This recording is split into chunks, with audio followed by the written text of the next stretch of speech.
Vivo launch করলো Vivo V40 এবং Vivo V40 Pro কে। আজকের ভিডিওটি ভিভো V40 Pro কে নিয়ে। গাইস, আপনারা জানেন ভিভোর ফোনগুলোর ডিজাইন অনেক সুন্দর হয়, শুধু ডিজাইনই না, এর ক্যামেরাও অনেক ভালো পাওয়া যায়। এর পারফরমেন্স নিয়েও ভালো কিছু করার চেষ্টা করছিল। তবে এবারে V40 Pro এর ক্যামেরা যেমন দুর্দান্ত, তেমনি এর পারফরমেন্সও। আর হ্যাঁ, এর ব্যাটারির কথা তো ভুলে গেছি, এখানেও ইমপ্রুভমেন্ট আনা হয়েছে। তাছাড়া এমন কিছু বিষয় আছে যেগুলো ইমপ্রুভ করার সুযোগ রয়েছে। যাই হোক, আজকের এই ভিডিওতে এই ফোনটির প্রাইস, ক্যামেরা এবং পারফরমেন্স সম্পর্কে একদম ডিটেলসে জানতে পারবো। তাহলে দেরি না করে আসুন শুরু করি আজকের ভিডিওটি। আর হ্যাঁ, সাবস্ক্রাইব করতে ভুলবেন না যেন। এটার ক্যামেরা মডেলটি দেখতে ভালো লাগছে। উপরে একটি মাত্র ক্যামেরা সেন্সর ব্যবহার করা হয়েছে মনে হলেও আসলে এখানে রয়েছে ডুয়েল ক্যামেরা সেন্সর।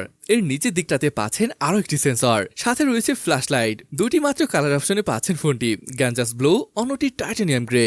এর ব্যাক প্যানেলে রয়েছে অসাধারণ কিছু প্যাটার্ন, যেটা দেখতে সত্যি দারুণ লাগছে। তবে এটার ওভারঅল ডিজাইনের কথা বলতে গেলে এর ক্যামেরা মডেলের কথা বলতে হচ্ছে। সত্যি এটা অনেক ভালো লাগছে। তবে এটা কমেন্ট করে জানান এটা আপনার কাছে আসলে কেমন লেগেছে। ফোনটির থিকনেস 7.6 মিলিমিটার এবং এটার ওয়েট 194 গ্রামের মতো। আমি বলবো ফোনটি হালকাই বটে, কেননা এখানে ব্যবহার করা হয়েছে বড় সাইজের 5500 mAh এর ব্যাটারি। এরপরে ফোনটি এতটা হালকা, যেটা আসলে ভালো লাগার মতো। চলুন এবার পোর্টস এবং বাটন নিয়ে দ্রুত জেনে আসি।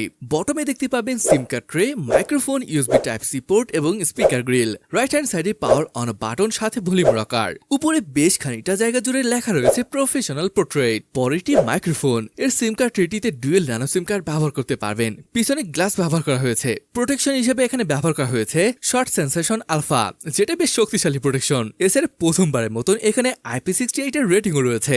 ডিসপ্লেটি 6.78 ইঞ্চির 1.5K রেজলিউশন যুক্ত অ্যামোলেড প্যানেল। আবার ব্রাইটনেসও অনেকটাই বেড়ে গিয়েছে, 4500 নিটস পিক ব্রাইটনেস রয়েছে। 120 হার্জ এর ফাস্ট রিফ্রেশ রেট। এটি HD10 বিট ডিসপ্লে, সে সাথে এটি 3D কার্ভ ডিসপ্লে, মানে দুর্দান্ত একটি ডিসপ্লে হতে যাচ্ছে এটি। তাছাড়া আপনি এখানে ফোনটির বেজেল দেখতে পাচ্ছেন, বেশ পাতলা করা হয়েছে। যেহেতু কার্ভ ডিসপ্লে, তাই সাইডে বেজেল খুব একটা চোখে পড়বে না। ওভারঅল খুবই সুন্দর একটি ডিসপ্লে অফার করছে ভিভো।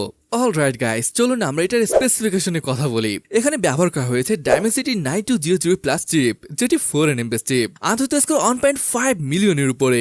এটি দুর্দান্ত একটি প্রসেসর। এইচডিআর গেমিং আপনি 60 FPS এ করতে পারবেন। হ্যাঁ, এটি গেমিং সেন্ট্রিক ফোন নয়, বাট গেমিং আপনি হাই সেটিংসে করতে পারবেন। তাছাড়া গেমিং এ রে ট্রেসিং এর সাপোর্টও কিন্তু পাচ্ছেন। তিনটি মাত্র স্টোরেজ অপশনে ফোনটি পাওয়া যাবে, 8256, 1256 এবং 12512 GB। র্যাম টাইপ LPDDR5X এবং স্টোরেজ টাইপ FS 3.1। সব থেকে ভালো ব্যাপার হলো এখানে 5500 mAh এর বড় ব্যাটারি রয়েছে, সাথে পাচ্ছেন 80 ওয়াটের ফাস্ট চার্জিং।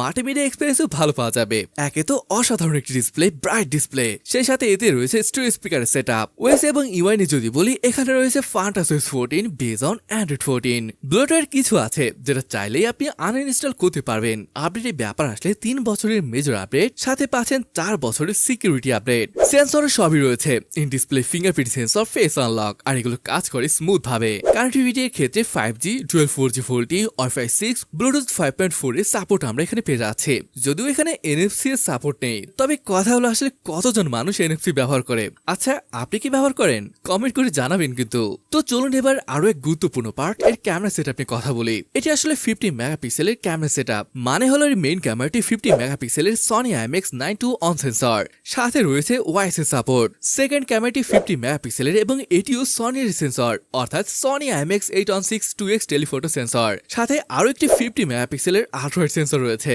শুধু এইটুকুই নয়, সেলফি ক্যামেরাটিও 50 মেগাপিক্সেলের, যার কারণেই বলেছি এটা 50 মেগাপিক্সেলের ক্যামেরা সেটআপ। আসলে ফটো এখানে দেখতেই পাচ্ছেন, বিশেষ করে পোর্ট্রেট ফটো অসম ছিল। আর জাইজের সাথে পার্টনারশিপ হয়, তাদের যে লেন্সের বুকি স্টাইল রয়েছে, এগুলো এখানে পেয়ে যাচ্ছে। সব মিলিয়ে ভালো লাগার মতনই ছিল। ভিডিওগ্রাফি নিয়ে বলে এটার মেইন এবং ফ্রন্ট দুই সাইড দিয়ে 4K 60 FPS শুট করতে পারছেন, যেটা চমৎকার একটা ব্যাপার ছিল। তাছাড়া বুকি ভিডিও শুট করতে পারছেন, যেটা আসলে চমৎকার লাগছে আমার কাছে।